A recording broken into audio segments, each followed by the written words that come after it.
अस्सलाम वालेकुम। Welcome to save and invest.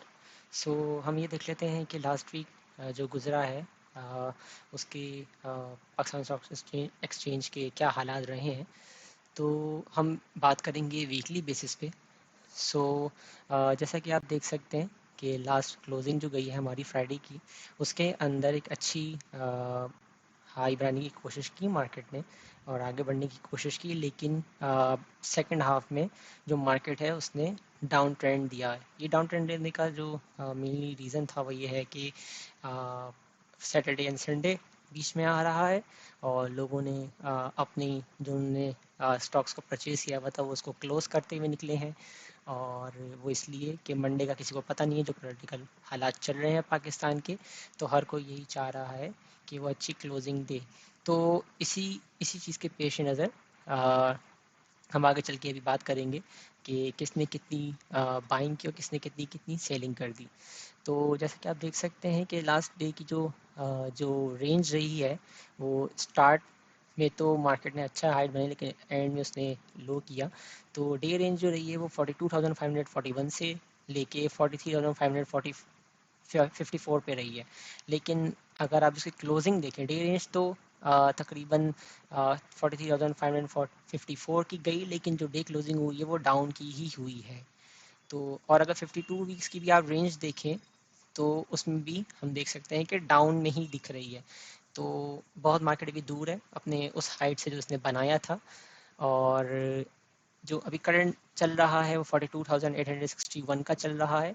और अगर हम बात करें कि करंट सिचुएशन चल क्या रही है KSE 100 इंडेक्स की, तो तमाम इंडिकेटर्स भी जो हैं वो इतना कोई अच्छा सपोर्ट नहीं कर रहे तमाम सिचुएशन को। लेकिन इसके अंदर आप वाज़े देख सकते हैं कि मार्केट जो है वो अब लग ऐसा रहा है कि एक साइडवेज ट्रेंड में ही रहेगी, जिस जो कि 42,200 आप कह सकते हैं कि उससे लेके 43,500 या 300, ये आप एक रेंज बना लें, इसके अंदर ही रहेगी। और जब भी इससे ऊपर जाने की कोशिश करेगी तो प्रॉफिट टेकिंग का प्रेशर आएगा, लोग प्रॉफिट टेकिंग करेंगे और वापसी मार्केट को नीचे आएगी। सो मेरा पर्पस टोटली इन्वेस्टर्स के लिए, not for day traders. So investors को अभी करना ये चाहिए कि वो 42,200 को एक अच्छा सपोर्ट मानते हुए इससे इस पे या इससे नीचे जब भी मार्केट जाए तो बाइंग की तरफ जाएं और डिप्स पे थोड़ा थोड़ा बाय करें। ये भी नहीं कि आपने पूरे के पूरे पैसे एक साथ उठाए और लगा दिए, ऐसा नहीं करना है। अगर फॉर एग्जाम्पल आपको 10,000 किसी स्टॉक में इन्वेस्ट करने, तो उसको कोशिश करें कि दो या तीन पार्ट्स में उसको डिवाइड कर दें अपनी इन्वेस्टमेंट को। तो ऐसे लेके चलें और फोकस करें डिविडेंड पेइंग स्टॉक्स के ऊपर से अभी, क्योंकि जून क्लोजिंग को देखते हुए अगर आप मार्केट को नज़र में रखेंगे तो आपको एक अच्छा बेनिफिट मिलने के चांसेस हैं फॉर द जून क्लोजिंग। सो उसको देखते हुए आप लेके चलें। अच्छा, अब हम जैसे कि देख रहे हैं कि जो सेलिंग का जो वॉल्यूम है ये काफ़ी ज़्यादा है। तो हो सकता है कि मार्केट जो है वो मंडे को एक स्टार्टिंग के सेशन में एक अच्छा रैली बनाती दिखाई दे, लेकिन सेकंड हाफ शायद इतना अच्छा ना हो दोबारा से, क्योंकि अभी भी पॉलिटिकल हालात जो हैं वो इतने स्टेबल नहीं हुए हैं। और अभी IMF की तरफ से सिर्फ अनाउंसमेंट हुई है और उसकी जो एक कह लें कि जो रैली थी वो इन्जॉय हम कर चुके हैं। सो अब मज़ीद उससे कोई फ़ायदा होगा नहीं, लेकिन उसका जब तक वो आते नहीं है तब तक उसका प्रेशर मार्केट जो है वो थोड़ा बहुत लेती रहेगी और पॉलिटिकल हालात की प्रेशर लेती रहेगी। तो एहतियात का दामन बिल्कुल अपने हाथ से ना छोड़ें। तो 42,200 मेरी तरफ से लेवल है इन्वेस्टर्स के लिए कि वो इस लेवल को पकड़ के रखें।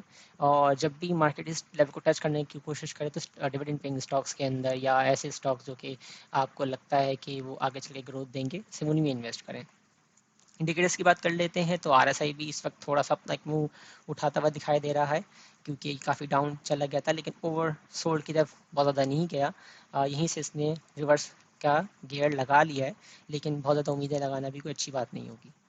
मैकडी भी अगर आप देखें तो लाइक उसने भी अपना मुंह ऊपर की तरफ किया, लेकिन तो क्रॉस ओवर जनरेट नहीं किया है। तो अच्छा यही होगा कि हम 42,200 की रेंज पे रहते हुए ही अपनी बाइंग को जारी रखें।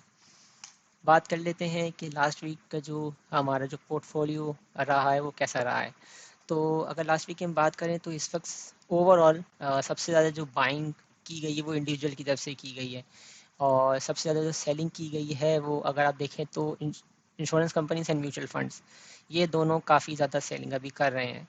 विच मीन्स कि जो लॉन्ग टर्म इन्वेस्टर्स हैं, जो कि insurance companies long long term में सोचती हैं हमेशा, तो उनका जो फोकस है अभी वो ज़्यादा मार्केट पे नहीं है, वो अभी ऑफलोड कर रहे हैं चीज़ों को, और जब उनको हालात सही दिखेंगे वो तभी मार्केट में इन होंगे। तो मोस्टली अगर हम देखें लास्ट वीक, तो बेशक वो एक न्यूज़ आई IMF की तरफ से, लेकिन स्टिल जो ओवरऑल है वो इंश्योरेंस कंपनी म्यूचुअल फंड्स ने सेलिंग ही की है। तो ये कोई अच्छी बात नहीं है मार्केट के लिए, लेकिन इसके पेश नज़र आप भी कोशिश करें, ये क्योंकि ये वीडियोस जो हैं टोटली इन्वेस्टर्स के लिए हैं, तो आप भी कोशिश करें कि अगर बाइंग करें तो जो मैंने लेवल बताया उसी के ऊपर रहते हुए बाइंग करें, एंड कोशिश करें कि अच्छे स्टॉक्स में ही सिर्फ बाइंग करें अभी, जिनके फंडामेंटल्स काफ़ी स्ट्रॉन्ग हो या नॉर्मल हो, लाइक उनके पास डेट ना हो, क्योंकि अभी अगर आप देखें तो इलेक्ट्रिसिटी की कॉस्ट भी बढ़ी है और साथ में इंटरेस्ट रेट्स भी बढ़ गए हैं, तो दोनों काफ़ी हिट करेंगे स्टॉक मार्केट को, क्योंकि जिन कंपनी के पास डेट है उनको डेट पे करने हैं, और जिन कंपनीज का मतलब जो लाइक इलेक्ट्रिसिटी की कॉस्ट जो है वो तो ओवरऑल सब पे अप्लाई होती है, तो वो भी काफ़ी हाई हो गई है। तो इंडिविजुअल्स के पास काफ़ी इस वक्त शेयर्स पड़े हुए हैं।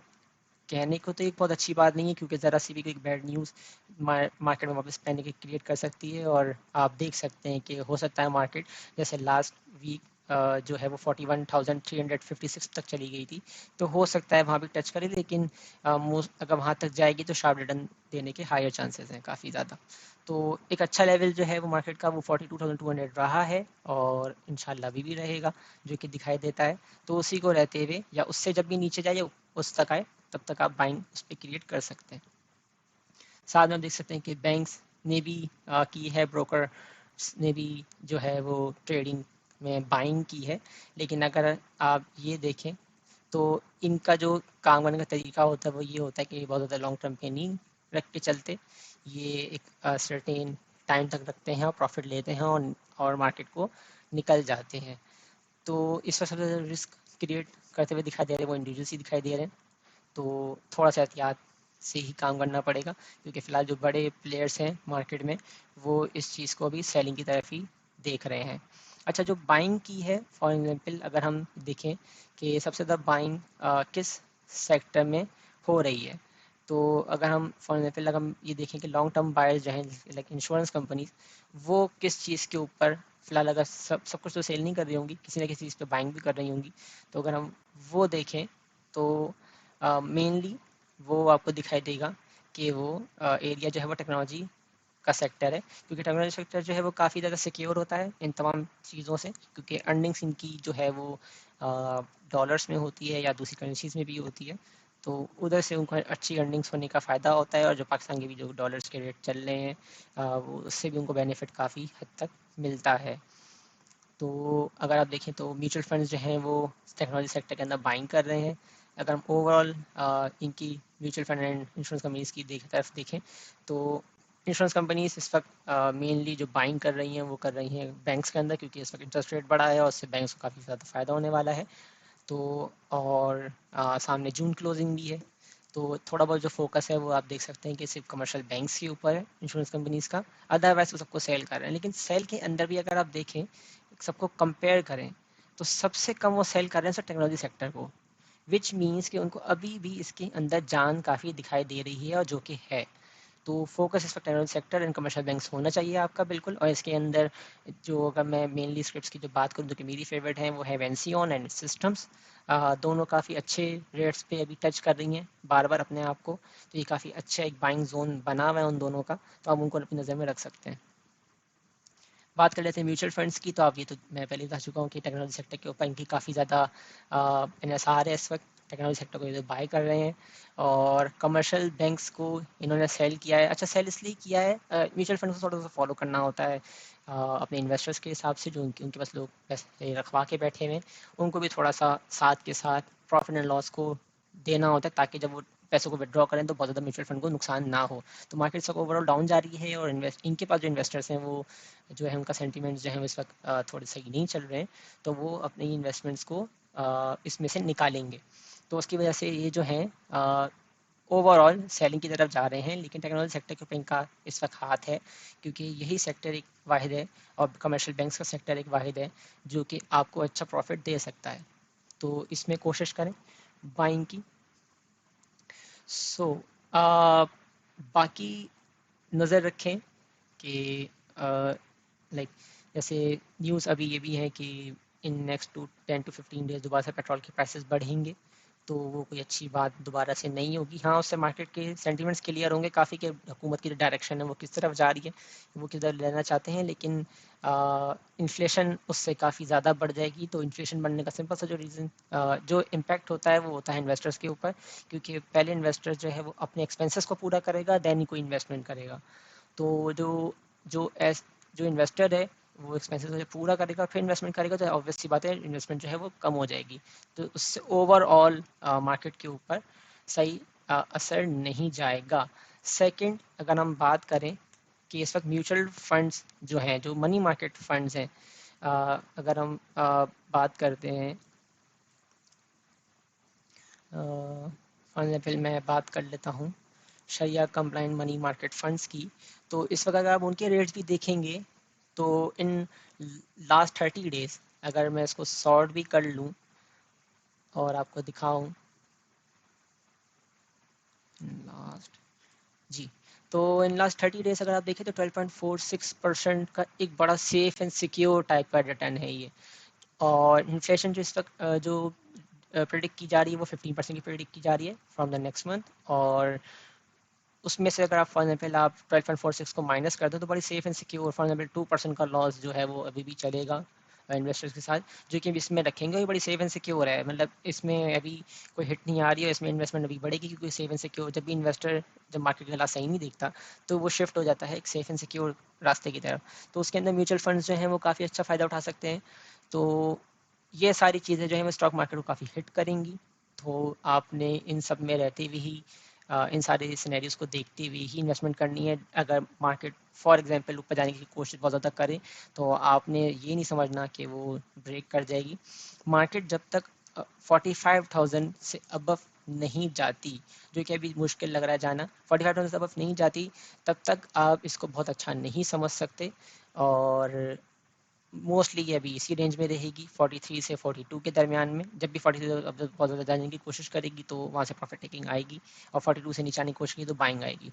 तो इन फॉर द इन्वेस्टर्स आप नीचे बाइंग कर सकते हैं, और अगर आप प्रॉफिट टेकिंग करना चाहते हैं तो 43,000 से थोड़ा सा प्लस फॉर एग्जाम्पल 43,500 आप एक अच्छा सेलिंग का टारगेट सेट कर सकते हैं, और उधर जाके आप थोड़ा थोड़ा अपना सेलिंग भी करते रहें ताकि आपको प्रॉफिट भी बुकिंग होती रहे, और नीचे आके वापस उसको बाय करते रहें और अच्छे स्टॉक्स को बाय करें। सो अगर आप चैनल पे नए हैं तो चैनल इस वीडियो को लाइक कर दें एंड चैनल को सब्सक्राइब कर दें। Thank you.